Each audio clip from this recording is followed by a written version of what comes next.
Hello, everyone. My name is Joseph Smith. I am a PhD candidate at Meharry Medical College in Nashville, Tennessee, and I'm here to give my testimony how I met Jesus for the Unashamed campaign for Church Girl Unplugged. Mine is more so of a journey. I mean, we all have a journey, but what I wanted to share with you kind of you need context. So I was an atheist up until my first year in graduate school. When I was in college, my best friend, who was a devout Christian, he was my roommate my freshman year, and I kind of watched him. I watched him pray over everything, whether it's a meal, when he got out of bed, before he went to bed. I mean, everything. He was always concerned about what God would think about it. Is this something he should do? And at first, I thought he was crazy. I'm being completely honest. He would re- defer to God for things that I thought were like common sense decisions. You know, should I go get this meal now or should I wait an hour later? And he would consult God on it. And to me, as an atheist, that was absolutely asinine, and I just could not wrap my mind around it. But he never let it go. He just kept talking to God every single day, going to church, going to Bible studies, doing his own devotion. He made sure that he read the Bible at least an hour a day. And for me, it didn't make sense, only because I thought that God was like this imaginary, kind of like a fairy tale, like one of the stories they tell children, like, like the tooth fairy. You find out the tooth fairy isn't real. The Easter bunny, okay, the Easter bunny isn't real. Santa, okay, Santa isn't real. What is real? And to me, God was one of those, one of those figures that adults just tell children about to make themselves feel good. And he was like an abstract concept, of hope and things like that. He wasn't like a person. He wasn't someone actually watching you and guiding you.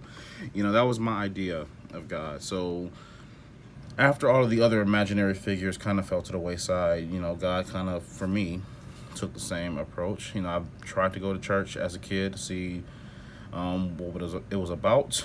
Only reason being because I noticed that even though all the other adults didn't believe in the other imaginary figures, God was the one that they did not let go of, and that to me was confusing. So I went to church, never understood a thing.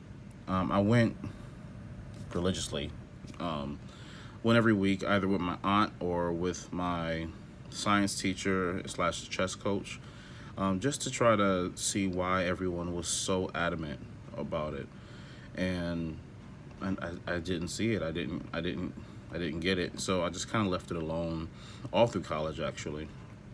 It wasn't until I got to my senior year that I kind of was back into a corner. I wanted to do medical school after I graduated.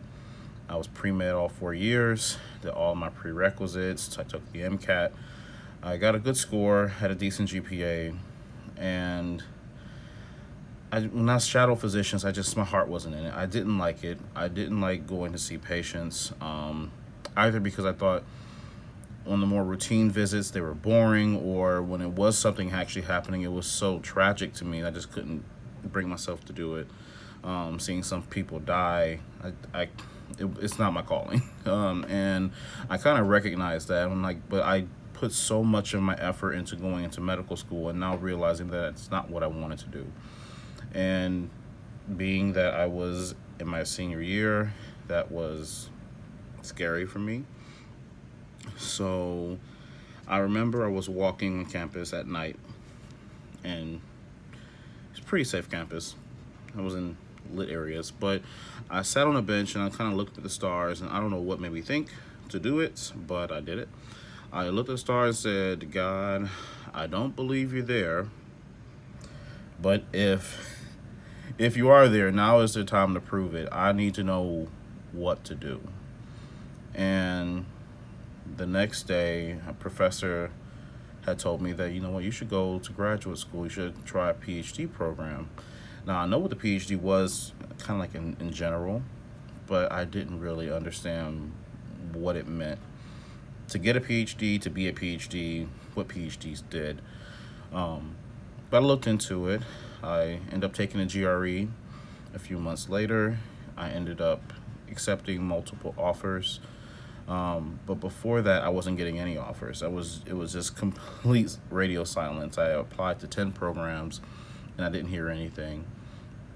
And then suddenly, when I did start hearing something, there were rejections. So I got one rejection, two rejection, three, five, six, and next thing you know, I had nine rejections.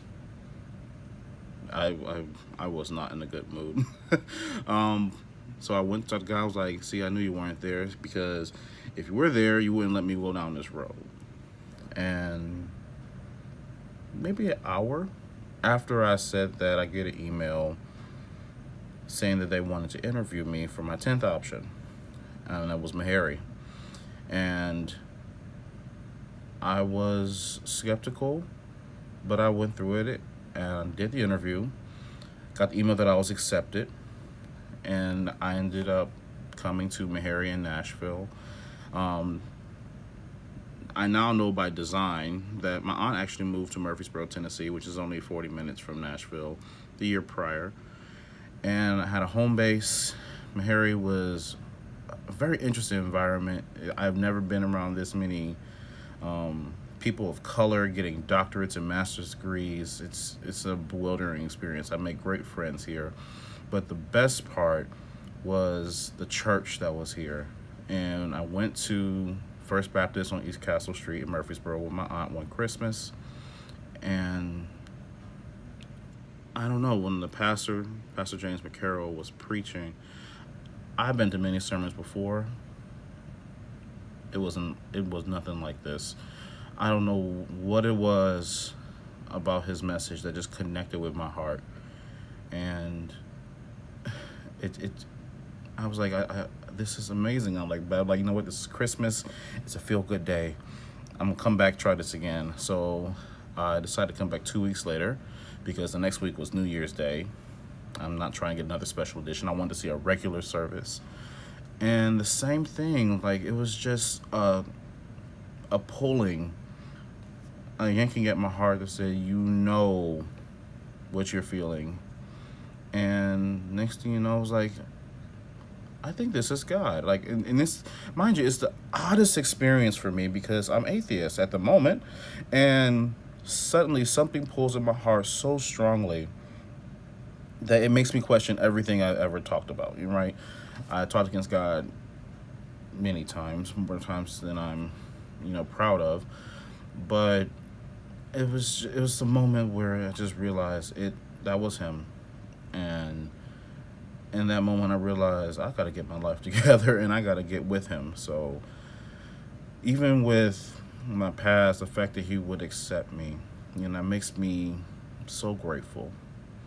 But I went for it, went in head first, and I am unashamed of the fact that I did it. I'm actually so grateful that he took me in, regardless of my disbelief at the very moment. And I mean, the rest is history. Like I joined, I got active in the church, and I loved it. Started to do a few evangelism engagements, just kind of sharing my testimony.